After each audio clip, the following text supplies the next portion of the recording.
ನಮಸ್ಕಾರ ಫ್ರೆಂಡ್ಸ್, ಒಂದು ಹೆಜ್ಜೆ ಮುಂದೆ ಚಾನಲ್ಗೆ ಸ್ವಾಗತ. ಇವತ್ತಿನ ವಿಡಿಯೋದಲ್ಲಿ ನಾವು ನೀನಾದಿನ ಧಾರಾವಾಹಿಯ ಇವತ್ತಿನ ಸಂಚಿಕೆಯಲ್ಲಿ ಏನೆಲ್ಲ ಆಗುತ್ತೆ ಅನ್ನೋದನ್ನು ನೋಡೋಣ. ರಾಜಶೇಖರಪ್ಪನ ಮೇಲೆ ಅಟ್ಯಾಕ್ ಮಾಡೋಣ ಅಂತ ವಿಕ್ರಮ್ ಫ್ರೆಂಡ್ಸ್ ಎಲ್ಲ ಹೇಳ್ತಿದ್ರು. ವಿಕ್ರಮ್ ಮಾತ್ರ ಅವರನ್ನು ತಡಿತಾನೆ. ಅವನ ಹತ್ರ ಹಣ ಇದೆ, ಅಧಿಕಾರ ಇದೆ, ಈಗಲೇ ಅವನ ಮೇಲೆ ಅಟ್ಯಾಕ್ ಮಾಡಿದರೆ ನಾವೇ ಮೂರ್ಖರಾಗಿ ಬಿಡ್ತೇವೆ, ಹಾಗಿದ್ರೆ ಸುಮ್ಮನೆ ಇರು ಅಂತೀಯಾ ಅಂತಾರೆ ಅಂಕಲ್. ಆಗ ವಿಕ್ರಮ್, ಸುಮ್ಮನೆ ಇರೋದಾದರೆ ಮುಖದ ಮೇಲಿನ ಮೀಸೆ ಯಾಕೆ, ಗಂಡಸು ಅನ್ಸ್ಕೊಳ್ಳೋದು ಯಾಕೆ? ಆ ರಾಜಶೇಖರಪ್ಪನನ್ನು ನಾನು ಸುಮ್ಮನೆ ಬಿಡಲ್ಲ.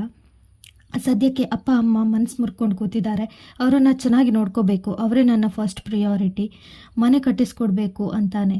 ಮನೆ ಕಟ್ಟೋದಕ್ಕೆ ತುಂಬಾ ದುಡ್ಡು ಬೇಕು, ನಾಯಕರು ಬೇರೆ ಊರಲ್ಲಿ ಇಲ್ಲ ಅಂದಾಗ ವಿಕ್ರಮ್, ಬೇಡ, ಅವ್ರ ತನಕ ಈ ವಿಷಯ ಹೋಗೋದೇ ಬೇಡ ಅಂದಾಗ ಅಂಕಲ್, ಹಾಗಾದರೆ ಗ್ಯಾರೇಜನ್ನು ಮಾರಿಬಿಡೋಣ ಅಂತಾನೆ. ಗ್ಯಾರೇಜ್ ಮಾರಿದರೆ ಊಟಕ್ಕೇನು ಮಾಡ್ತೀಯಾ ಅಂದಾಗ, ಕಸ್ಬಿದೆ, ದುಡಿಯೋ ಕೆಪಾಸಿಟಿ ಇದೆ, ಬೇರೆ ಏನಾದರೂ ನೋಡ್ಕೊಂಡ್ರೆ ಆಯಿತು ಅಂತಾನೆ. ಈ ಕಡೆ ಮೇಷ್ರು ಮತ್ತು ಜಯಮ್ಮ ಉಳಿದಿರುವ ಬಟ್ಟೆಗಳನ್ನು ಜೋಡಿಸ್ಕೊಳ್ತಾ ಇರ್ತಾರೆ. ಈ ಮನೆಯಲ್ಲಿ ಎಲ್ಲ ಸೌಕರ್ಯಗಳಿದೆ ಅಂದಾಗ ಮೇಷ್ರು, ಎಷ್ಟೇ ಆದರೂ ನಮ್ಮನೆ ಅಲ್ವಲ್ಲ ಅಂತಾರೆ.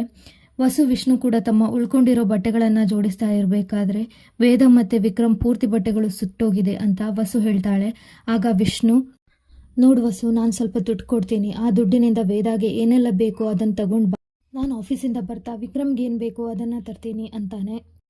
ವೇದ ತುಂಬಾ ಸ್ವಾಭಿಮಾನಿ, ಇದನ್ನೆಲ್ಲ ತಗೊಳ್ತಾಳ ಅಂತ ವಸು ಕೇಳ್ತಾಳೆ. ನೀನು ಅಕ್ಕ, ಅವಳಿಗೆ ಅಧಿಕಾರ ಚಲಾಯಿಸು, ಅಷ್ಟಕ್ಕೂ ಕೇಳಿಲ್ಲ ಅಂದರೆ ನಾನಿದ್ದೀನಿ ಭಾವ ಅಂತಾನೆ.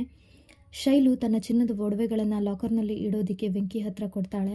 ಆ ಮನೆಯಲ್ಲಿ ಕಬ್ಬಿಣದ ಬೀರು ಇತ್ತು ರೀ, ಈ ಮನೆಯಲ್ಲಿ ಎಲ್ಲ ಮರದ ವಾರ್ಡ್ರೋಬ್ಗಳೇ ಇದೆ, ಅದಕ್ಕೆ ನನಗೆ ಭಯ ಆಗ್ತಿದೆ, ಇನ್ನೊಂದ್ಸಲ ಏನಾದರೂ ಬೆಂಕಿ ಬಿದ್ದು ಸುಟ್ಟು ಹೋದರೆ ಕಷ್ಟ, ಅದಕ್ಕೆ ಲಾಕರಲ್ಲಿ ಇಟ್ಬಿಟ್ಟು ಬನ್ನಿ ಅಂತ ಕೊಟ್ಟು ಕಳಿಸ್ತಾಳೆ. ವೇದ ಅಜ್ಜಿ ಮತ್ತು ತಾಯಿ ಬಂದು ಎಲ್ಲರ ಯೋಗಕ್ಷೇಮ ವಿಚಾರಿಸ್ತಾರೆ. ವೇದಾಗೆ ಬಟ್ಟೆ ಬರಗಳನ್ನು ತಗೊಂಡು ಬಂದಿರ್ತಾರೆ. ಯಾರ ಮನೆ ಇದು, ಬೇರೆ ಯಾರೋ ಮನೆಯಲ್ಲಿ ಇರೋ ಬದಲು ನಮ್ಮ ಮನೆಗೆ ಬಂದುಬಿಡಿ ಅಂತಾರೆ. ಅದಕ್ಕೆ ಜಯಮ್ಮ, ಬೇಡಮ್ಮ, ನಮಗೆ ಇಲ್ಲೇ ಅನುಕೂಲಕರವಾಗಿದೆ ಅಂತಾರೆ. ಅಂಬುಜಾ ಅವರು ಜಯಮ್ಮನ ಆಚೆ ಕರ್ಕೊಂಡು ಹೋಗಿ ಸ್ವಲ್ಪ ದುಡ್ಡು ಕೊಡ್ತಾರೆ. ಆದರೆ ಜಯಮ್ಮ ಮಾತ್ರ ತಗೊಳ್ಳೋದಿಲ್ಲ. ವೇದಾಳಿಗೆ ಪರಿಸ್ಥಿತಿ ಸುಧಾರಿಸೋವರೆಗೂ ನಮ್ಮನೆಗೆ ಬಾ ಅಂತ ಅಂಬುಜಾ ಅವರು ಕರೀತಾರೆ. ಅದಕ್ಕೆ ವೇದ, ಅಮ್ಮ, ನಿಮ್ಮ ಉದ್ದೇಶಗಳು ಏನೇ ಇರಲಿ, ನಾನು ಆ ಮನೆಗೆ ಬರೋದಕ್ಕಾಗಲ್ಲ, ಇಲ್ಲಿ ನಮ್ಮನೆಯವರೆಲ್ಲ ಕಷ್ಟದಲ್ಲಿರುವಾಗ ನಾನು ಹೇಗೆ ಅಲ್ಲಿಗೆ ಬರೋದಕ್ಕಾಗುತ್ತೆ ಅಂತಾಳೆ. ಅದಕ್ಕೆ ಅಜ್ಜಿ ಕೂಡ, ವೇದ, ನಿನ್ನ ನಿಲುವು ಸರಿಯಾಗಿದೆಯಮ್ಮ ಅಂತ ಹೇಳಿ ಅಂಬುಜಾನ ಕರ್ಕೊಂಡು ಹೋಗ್ತಾರೆ. ಮಧ್ಯಾಹ್ನದ ಅಡುಗೆ ತಯಾರಿಯಲ್ಲಿ ಎಲ್ಲರೂ ಇರ್ತಾರೆ. ವೇದ, ಏನು ಮಾವ, ಈ ರೀತಿ ಡೀಪಾಗಿ ಯೋಚನೆ ಮಾಡ್ತಿದ್ದೀರಾ, ತಲೆನೋವು ಬರುತ್ತೆ ಅಂದಾಗ ಶೈಲು, ನಿನ್ನ ಮನೆಯವ್ರು ಬಂದು ಕರೆದ್ರು ನೀನು ಹೋಗಿಲ್ಲ ಅಲ್ವಾ, ಅದೇ ಯೋಚನೆ ಅವರಿಗೆ. ಇಷ್ಟರವರೆಗೆ ನನ್ನ ಗಂಡನ ಮನೆ ಇದು, ನನ್ನ ಮನೆ ಅಂತ ಬೀಗ್ತಾ ಇದೆ, ಈಗ ಯಾರ ಮನೆ ಇದು, ಈಗೇನು ಹೇಳ್ತೀಯ ನೋಡೋಣ ಅಂದಾಗ ಮೇಷ್ರು, ಹಾಗಾದರೆ ಇದು ನಿನ್ನ ಮನೆನಾ ಅಂತಾರೆ. ವೇದ, ಬಿಡಿ ಮಾವ, ನಾನು ಮಾತಾಡ್ತೀನಿ ಅಂತಾಳೆ.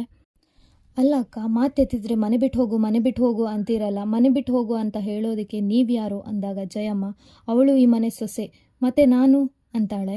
ಆಗ ಜಯಮ್ಮ, ನೀನು ಒಂದು ಕಾಲಕ್ಕೆ ಸೊಸೆ ಆಗಿದ್ದೆ ಅಂದಾಗ ವೇದ ಹೇಳ್ತಾಳೆ, ನಾನು ನಿಮಗೆ ಒಂದು ಕಾಲಕ್ಕೆ ಸೊಸೆ ಆಗಿರ್ಬೋದು ಅತ್ತೆ, ಆದರೆ ನನಗೆ ನೀವು ಯಾವತ್ತಿಗೂ ಅಮ್ಮನೇ ಅಂತಾಳೆ.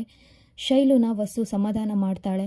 ಅವರು ಅತ್ತೆ ಸೊಸೆ ಏನಾದರೂ ಜಗಳ ಮಾಡ್ಕೊಳ್ತಾರೆ, ನಾಳೆ ಸರಿ ಹೋಗ್ತಾರೆ, ಅವಳ ಪಾಡಿಗೆ ಅವಳಿದ್ರೂ ಕೂಡ ನೀನೇ ಕಿತ್ಕಿ ಮನೆಯಲ್ಲೆಲ್ಲ ಗಲಾಟೆ ಆಗೋ ಥರ ಮಾಡ್ತೀಯಾ ಅಂದಾಗ ಶೈಲು, ನನ್ನಿಂದ ಗಲಾಟೆ ಆಗ್ತಿಲ್ಲ ಅಕ್ಕ, ಇವಳಿಂದ ಆಗ್ತಿರೋದೆಲ್ಲ ಅಂದಾಗ ವೇದ, ಇಲ್ಲಿ ನಿಮ್ಮ ಪ್ರಾಬ್ಲಮ್ ಏನು ಅಂತ ನನಗೆ ಅರ್ಥ ಆಗಲಿಲ್ಲ ಅಕ್ಕ, ನಾನು ನಿಮ್ಮ ಒಡವೆ ಕಿತ್ಕೊಂಡಿದ್ದೀನಾ, ಹಣ ಕಿತ್ಕೊಂಡಿದ್ದೀನಾ, ಅಥವಾ ಆಸ್ತಿ ಬಳಸ್ಕೊಂಡಿದ್ದೀನಾ ಅಂದಾಗ ಜಯಮ್ಮ, ಶೈಲು, ನೀನು ಇವಳಿಗೆ ಬಾಯಿ ಕೊಡೋದಕ್ಕೆ ಹೋಗಬೇಡ, ಅವಳಿಗೆ ನಮ್ಮ ಭಾವನೆಗಳು ಅರ್ಥ ಆಗಲ್ಲ ಅಂದಾಗ ಮೇಷ್ರು, ಏನು ನಿಮ್ಮ ಭಾವನೆಗಳು ಹೇಳಿ, ನಾನು ತಿಳ್ಕೊತೀನಿ ಅಂದಾಗ ಜಯಮ್ಮ, ಅವಳು ಈ ಮನೆಯಲ್ಲಿ ಇರೋದು ನಮಗೆ ಇಷ್ಟ ಇಲ್ಲ ಅಂದಾಗ ಮೇಷ್ರು, ಅವಳ ಗಂಡ ಎಲ್ಲಿ ಇರ್ತಾನೋ ಅಲ್ಲೇ ಅವಳು ಇರ್ತಾಳೆ, ಇನ್ನೇನಾದರೂ ವಿಷಯ ಇದೆಯಾ, ಅವಳೇ ನನ್ನ ಸೊಸೆ ಅಂತ ಮೆರೆದಾಡಿದ್ದು ನೀನೇ, ಈಗ ಮನೆಯಿಂದ ಹೊರಗೆ ಹಾಕ್ತಿರೋದು ನೀನೇ, ಈ ಎರಡು ಘಟ್ಟಗಳ ನಡುವೆ ಏನಾಗ್ತಿದೆ ಅನ್ನೋದೇ ದೊಡ್ಡ ಯಕ್ಷ ಪ್ರಶ್ನೆ ಆಗಿದೆ ನನಗೆ.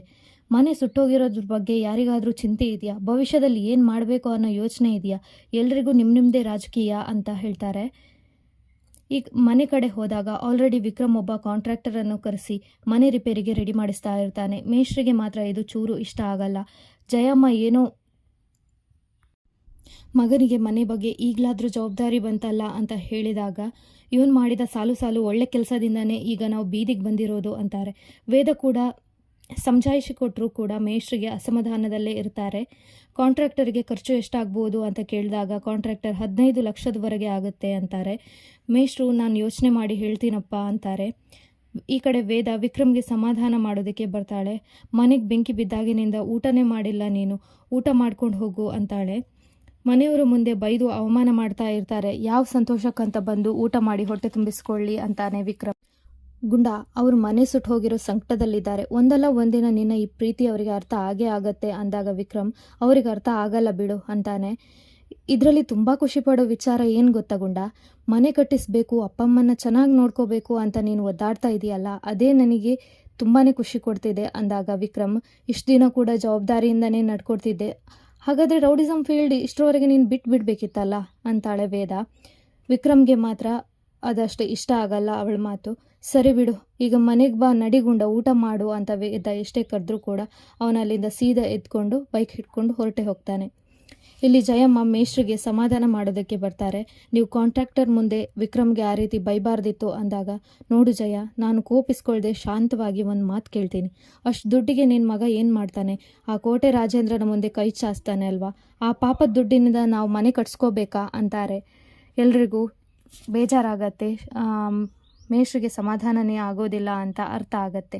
ಇಲ್ಲಿಗೆ ಇವತ್ತಿನ ಸಂಚಿಕೆ ಮುಕ್ತಾಯವಾಗುತ್ತೆ. Thank you for watching.